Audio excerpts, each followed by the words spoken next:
So Julio, what do you think about those quarterbacks that got selected by teams that really don't need a quarterback right now? I think those are the biggest controversial pickups in the draft. Jordan Love to the Packers. You got Jalen Hurts to the Eagles and Jake Fromm to the Buffalo Bills. What are your thoughts, Julio? Just kind of Here, weird, huh? here's my thing about the quarterbacks. Obviously, we all know, and just to get this out of the way, what's the most important position on the football field is the quarterback, right? For sure. Like, so it's never enough to like you. It's not a bad idea to ever spend, even I would say yearly. I think it was Ron Wolf that worked for the Green Bay Packers for years. He said, "Hey, the best thing to do is draft a quarterback each year. Why? Because it's always going to give you someone, as of a good backup, or if they do perform well, you can trade them for future picks, right? Right. Hmm. So in that regard, I guess it's not a bad idea. The most surprising thing to me is how high are you using, how high the picks that you're using for them. For in other words, Jordan Love, if Jordan Love falls to the Packers at 28 or 29, is it a problem to pick him up? The only reason I don't like that, look, let me be clear. I am a Jordan Love fan, and I am rooting for Jordan Love. Yeah, same here. But he has been drafted to replace probably my favorite quarterback of all time, which is Aaron Rodgers, the most gifted quarterback I have seen besides now Patrick Mahomes. So I want to say that I like Jordan Love, and I think if probably they sit still and pick him at 29, would it be a problem? I just think if the Packers were all in on Aaron Rodgers right now, like I think that's where I would have used it on an offensive weapon or whatever. Maybe, but you know what? There's no way that a wide receiver at 29 is going to impact us this year or next year. At 29, maybe he will need a little bit of time to develop, knowing that wide receivers are one of the positions in the draft that do take some time to develop, depending on the player, obviously, and where they're picked. So Matt LaFleur and Goots, they call him, the general manager of the Packers, they probably thought like, hey, there's no point in taking one. Also, if we move on for Aaron Rodgers in a couple of years, now we got a kid on a rookie contract that we could build the team around, And we heard the rumors of Matt LaFleur and Aaron Rodgers bumping heads last season and last Which is, offseason. yeah, I don't believe it. Well, I mean, this pick might have confirmed it, don't you think? Like you have the most gifted quarterback, if not the second most gifted quarterback that's ever played the game. And when I say gifted, I'm also talking about in every aspect, not only athletically, arm, accuracy, as well as intellect. And I think that's what Aaron Rodgers brings to the table. And so if you're willing to give up on Aaron Rodgers, like, I don't know, maybe Aaron Rodgers has hinted toward retirement. Maybe there's stuff in the inner works that we don't know about. I would say in first round, giving up a valuable pick on a quarterback that's not going to play immediately, that I don't know. I think that's what concerns most of us, as well as all draft evaluators.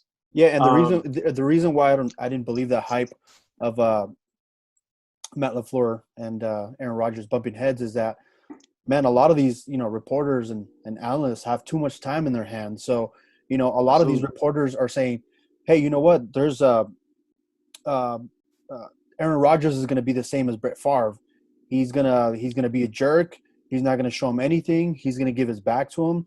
But then you look at the report today. It came out that Aaron Rodgers came out and said, "Hey, you know what? It's not the kid's fault that he got picked." Was I surprised? Yeah, I was surprised. But I'm gonna help him as much as I can. It just I'm a little surprised by the pick, but whatever I can do to help Jordan Love. But you know what I'm saying? Before that, everything we were hearing is like Aaron Rodgers is going to bust out a Brett Favre. It's going to give him the cold shoulder. It's not going to help him. That's what I'm saying. Like, I just think a lot of these reporters now just have too much time in their hands where things are coming out like Matt LaFleur and Aaron Rodgers bumping heads. And for all we know, that's not really true. I just think, like you said, the rookie contract is huge. And, and I think what was more controversial is that, and it made it worse is that they didn't even pick a wide receiver in the draft. Two, I guess this one was the biggest one is that they went up to go get him. Not even like you said, sit at 29 and then just wait for him to fall in their laps. No, they went up to get him, and they didn't even draft a wide receiver, which makes it a lot worse because, Green Bay just, needs a couple weapons on at receiver to, make some noise offensively. I think there are a few players away from, you know, making a run. I mean, they're definitely one win away from making the Super Bowl, so they're not too far off. But you know, I think that even though Aaron Rodgers has about 4 years left on that contract, I think that in the next, this is my opinion, I think in the next couple of years, you know, either Aaron Rodgers is going to want to play somewhere else, or the organization is just going to say, hey, you know what, it's time to trade him and move on from Aaron Rodgers. And, you know, we're just going to build around, like you said, build around Jordan Love and spend money elsewhere instead of spending all that money on the quarterback. So that's the deal with me. I just think, you know, there's a lot of time in analysts and reporters' hands right now with the Aaron Rodgers situation. Well, yeah, I mean, they're going to say the first thing that pops into their mind. You know what I mean? Yeah. And, like, that's what they're going to think. But maybe they don't realize that Aaron Rodgers is in the position of empathy and saying, like, yeah, I know what it's like to be drafted, not my fault, and the quarterback treat me like crap. You know what I mean? Like, yeah. He probably knows, like, yo, I felt like crap going into work every day, knowing that this guy doesn't want me here. You know what I mean? He's going to treat me like he doesn't want me here.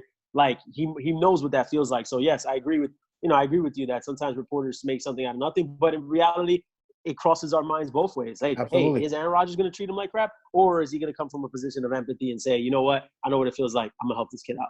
True. Jalen Hurts, what do you think about that? Philadelphia, that was surprising for me too. I mean, I personally wanted Jalen Hurts for the Chargers. It didn't happen. I'm happy with Justin Herbert. I think he's a smart kid. But anyways, Jalen Hurts, I was really rooting for him to go to a team, you know, that really needs a quarterback, and you know, just rooting for the guy, man. I just wanted to see it, and when Philadelphia was on the clock and they picked him up, that was really surprising. What do you think? Yeah, I mean, same thing. I mean, I don't know. The only thing I could think of, Philadelphia. No, look, Philadelphia is loaded. Okay, Philadelphia is one of those teams that they have talent at almost every position. The biggest thing that holds them back is the injuries to Carson Wentz. And Sure. I think Philadelphia went into it thinking exactly that. Like, hey, we could have beat the Seahawks in the playoffs last year at home. Even with the crappy receivers that we had, even with the backup running backs that we had, they had a chance to win that game. Unfortunately, Josh McCown couldn't make the throws, and I feel terribly bad for him. I remember him crying in the tunnel after the game. And you know, everybody says that Josh McCown is such a great dude, and you can see it. I watched All or Nothing, and he And really that was does his seem like a first great playoff dude. game, right? Yeah, it was. And I felt really bad for him, but it really went back to the fact that, like, man, and I think Carson Wentz is uber talented.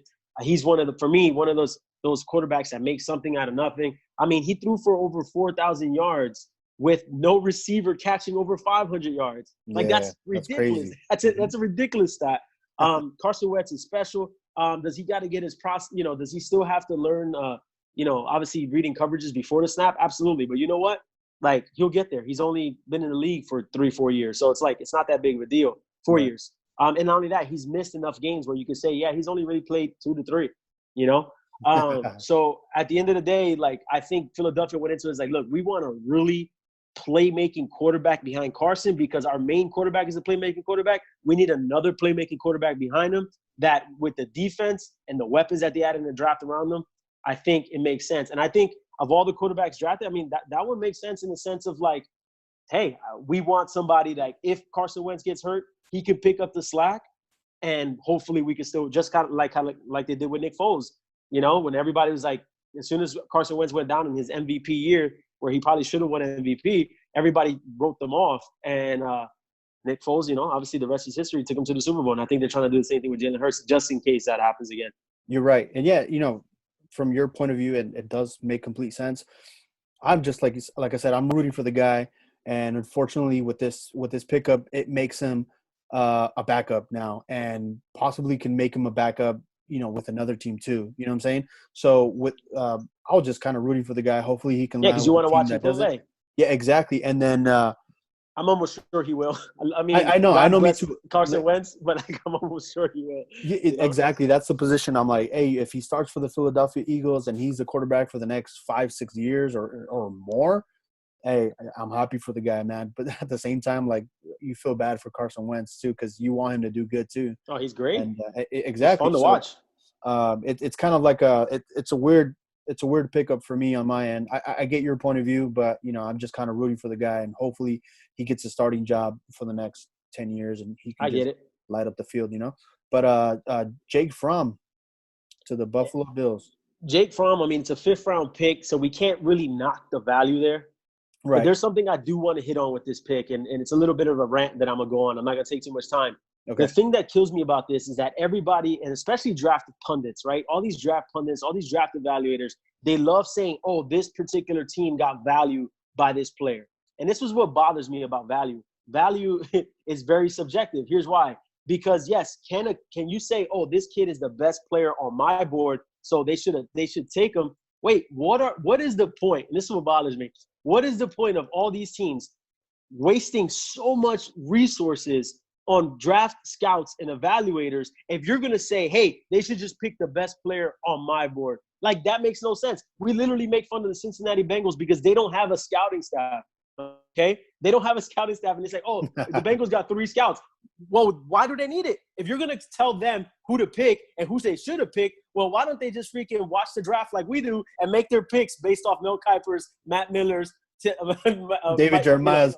Jeremiah's board. Why would we even knock them for not having a scouting staff? Or Daniel Jeremiah, sorry. Daniel Jeremiah. You're still knocking them. You know what I mean? You're still knocking them for not picking the player that you wanted. What does that have to do with Jake Fromm? Jake Fromm in the 5th round is a great pick, okay? But not in Buffalo.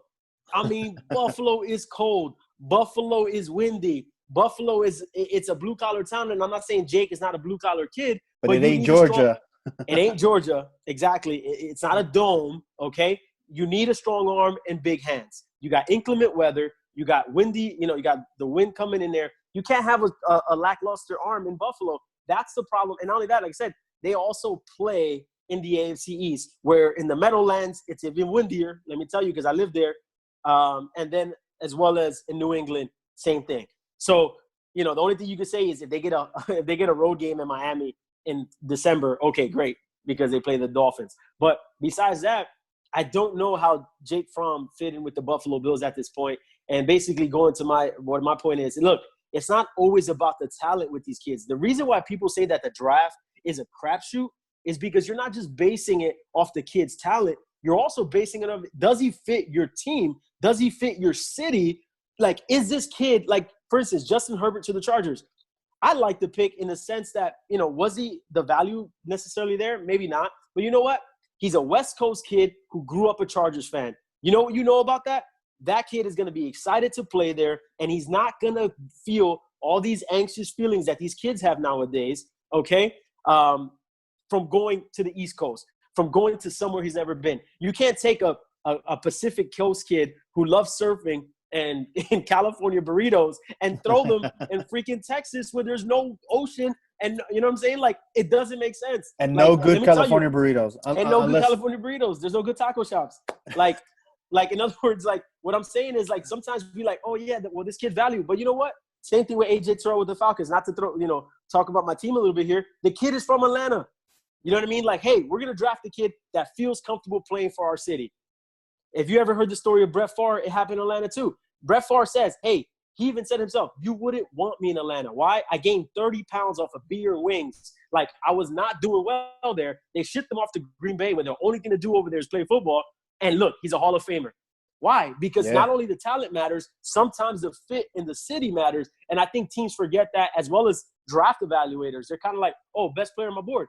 Well, I don't care if your best player on your board is there. If he comes to my city and he goes and parties it up, Atlanta's the strip club capital of the United States. Like, and this kid can't concentrate. You know what I mean? He's doing dumb things, getting arrested. What good is that going to do? Yeah, we talked about that the other day. Yeah. Would Tyreek Hill be good in Atlanta? Probably not. You know what I'm trying to say? Like, if you've seen his tweets, he probably wouldn't be good in Atlanta. Send him to Kansas City, and hopefully he does well over there. You get what I'm saying? And I hate to say it because there's talented players that I would love to come to my city. Right. But you know what? It ain't going to work for everybody. Sure. You know what I'm saying? I like that. Yep. And that's my take on the Jake Fromm thing. I mean, I wish Jake Fromm the best. You know what I mean? Like, great nickname, Jake Fromm State Farm. You know what I mean? Like, we all know that. He bought into it, which I like. Cool kid. You can tell he's a cool kid because he actually bought into that. I wish him the best, but I wish he wouldn't go to Buffalo. I wish he was with a dome team or a nice weather team. All right, man. Well, hey, we got to get back to work, people. For sure. If you guys like the video, hit the like button, hit the subscribe button. We're going to be producing more content, around this time. And hopefully we can get some good long podcasts for you guys in the upcoming weeks. All right. Take care, guys. God bless. Be Blessed safe to hear. and see you guys later.